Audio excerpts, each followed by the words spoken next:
क्या आपने कभी सोचा है कि जो इतिहास हमें पढ़ाया गया वह पूरा सच भी है या नहीं? क्या हमें वाकई में अपनी सभ्यता और संस्कृति की सच्चाई बताई गई है या फिर हमें हमारे ही इतिहास से काट दिया गया? अगर आज हम कहें कि भारतीय समाज हमेशा से पुरुष प्रधान और महिलाओं के खिलाफ रहा है तो यह सच नहीं होगा, बल्कि यह सच है कि हमारी संस्कृति दुनिया की सबसे पुरानी और सबसे विकसित सभ्यताओं में से एक थी, जहाँ महिलाओं को बराबरी का दर्जा मिला हुआ था, जहाँ सेक्स और संबंधों पर खुलकर चर्चा होती थी और जहाँ शिक्षा, प्रेम, विवाह और स्वतंत्रता को वर्जित नहीं बल्कि आवश्यक माना जाता था। लेकिन फिर अचानक ऐसा क्या हुआ कि हम इतने पिछड़े बन गए? क्यों महिलाओं की स्थिति समाज में बदतर हो गई? क्यों विवाह, प्रेम और संबंधों पर खुलकर बात करना पाप बन गया? और क्यों आज हमें यह सब पश्चिमी संस्कृति का हिस्सा बताया जाता है, जबकि यह सब कुछ हजारों साल पहले से हमारी संस्कृति में मौजूद था? अगर कोई कहता है कि भारतीय संस्कृति में महिलाओं को दबाया गया तो उसे ऋग्वेद, मनुस्मृति, अर्थशास्त्र और कामसूत्र पढ़नी चाहिए। ऋग्वेद के पहले अध्याय में अर्शिका गार्गी का उल्लेख मिलता है, जिन्होंने राजा जनक की सभा में भारत के सबसे विद्वान ऋषियों को बहस में हरा दिया था। वेदों में अर्शिका मैत्रेयी का नाम भी आता है, जो इतनी विद्वान थीं कि उनके विचार आज भी दर्शन शास्त्र में पढ़ाए जाते हैं। लेकिन आज हमारी सोच इतनी सीमित हो चुकी है कि हम यह सोच भी नहीं सकते कि हजारों साल पहले भारतीय महिलाओं को शिक्षा और ज्ञान प्राप्त करने की पूरी आजादी थी। मनुस्मृति, जिसे आज लोग महिलाओं के खिलाफ मानते हैं, उसमें भी महिलाओं की शिक्षा और स्वतंत्रता के बारे में उल्लेख किया गया है। वेदों में उपनयन संस्कार सिर्फ पुरुषों के लिए नहीं था, बल्कि महिलाओं को भी गुरुकुल जाने और शिक्षा प्राप्त करने का पूरा अधिकार था। लेकिन आज भारत में महिला शिक्षा को लेकर इतना संघर्ष क्यों है? क्यों लड़कियों को आज भी स्कूल से निकाल दिया जाता है? क्यों आज भी हम बेटी बचाओ, बेटी पढ़ाओ जैसे नारे लगाने के लिए मजबूर हैं? अर्थशास्त्र, जो कि कौटिल्य चाणक्य द्वारा लिखा गया था, उसमें भी महिलाओं की आर्थिक भागीदारी का विस्तृत वर्णन मिलता है। इसमें स्पष्ट रूप से कहा गया है कि महिलाओं को स्वतंत्र रूप से व्यापार करने, संपत्ति रखने और वित्तीय निर्णय लेने का अधिकार है। लेकिन आज भारत में कितनी महिलाओं को अपनी मर्जी से व्यापार करने और फैसले लेने की आजादी है? अब बात करते हैं कामसूत्र की, जिसे दुनिया में सिर्फ एक सेक्स मैनुअल के रूप में देखा जाता है। लेकिन क्या आप जानते हैं कि कामसूत्र सिर्फ एक सेक्स गाइड नहीं थी, बल्कि यह जीवन के हर पहलू से जुड़ी एक विस्तृत पुस्तक थी। इसमें बताया गया था कि जीवन में संतुलन बनाए रखने के लिए व्यक्ति को अपने रिश्तों,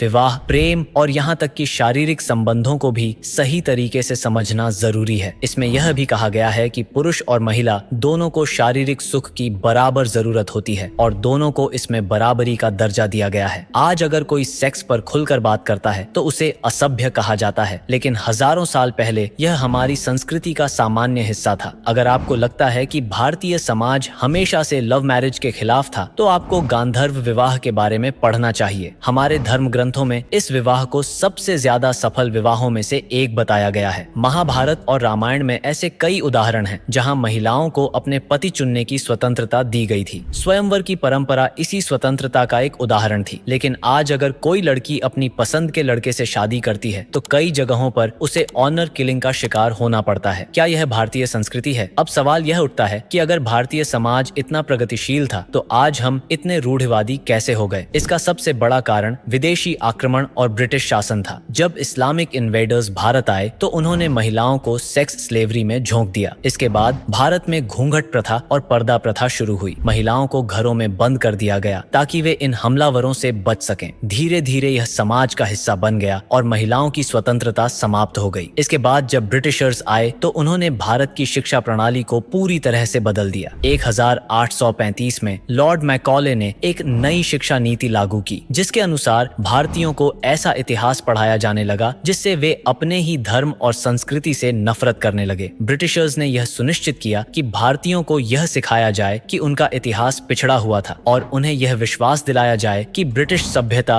अधिक उन्नत थी। 1959 में ब्रिटिश इंडोलॉजिस्ट मैक्स मूलर को भारत के इतिहास को बदलने की जिम्मेदारी दी गई। उन्होंने वेदों का ऐसा अनुवाद किया जिससे भारतीय समाज को अपने ही धर्म से घृणा होने लगी। उन्होंने यह दिखाने की कोशिश की कि भारतीय समाज हमेशा से महिलाओं के खिलाफ था, जबकि यह पूरी तरह से गलत था। इतना ही नहीं, ब्रिटिशर्स ने हमारी महिलाओं को आर्थिक रूप से कमजोर करने के लिए कई कानून बनाए। 19वीं सदी में अंग्रेजों ने हिंदू उत्तराधिकार कानून बनाया, जिससे महिलाओं को संपत्ति में अधिकार नहीं मिला। उन्होंने भारतीय कपड़ा उद्योग को भी तबाह कर दिया, जिससे लाखों महिलाएं जो घर पर रहकर रोजगार करती थीं, वे बेरोजगार हो गईं। क्या आपको पता है कि ब्लाउज नाम की चीज भारत में कभी अस्तित्व में ही नहीं थी। महिलाएं सिर्फ साड़ी को अपने शरीर पर लपेटकर पहनती थीं। लेकिन जब ब्रिटिशर्स ने इसे असभ्य करार दिया तब रविंद्रनाथ टैगोर की भाभी जिनानंदिनी देवी को मजबूर होकर ब्लाउज पहनना पड़ा ताकि उन्हें ब्रिटिश क्लब में प्रवेश दिया जा सके। यह सब देखकर एक सवाल उठता है, क्या हमने अपनी ही संस्कृति को भुला दिया? क्या हमने अपने ही इतिहास को गलत तरीके से पढ़ा? और क्या हम आज भी उसी मानसिक गुलामी में जी रहे हैं जो ब्रिटिशर्स ने हम पर थोपी थी? अब यह हम पर निर्भर करता है कि हम अपने असली इतिहास को समझें और अपनी संस्कृति पर गर्व करें। हम अपने देश को तभी आगे ले जा सकते हैं जब हम अपनी जड़ों को पहचानें और उस मानसिकता से बाहर निकलें जो हमें हमारे ही इतिहास से नफरत करना सिखाती है। अगर हम यह नहीं समझ पाए कि हमारा असली इतिहास क्या था तो हमारी आने वाली पीढ़ियां भी यही गलतियां दोहराएंगी। अगर आपको यह वीडियो पसंद आया हो तो इसे अपने दोस्तों और परिवार के साथ जरूर शेयर करें ताकि वे भी यह समझ सकें कि हमारा असली इतिहास क्या है और क्यों हमें इसे भूलने के लिए मजबूर किया गया। मिलते हैं अगले वीडियो में, तब तक के लिए जय हिंद,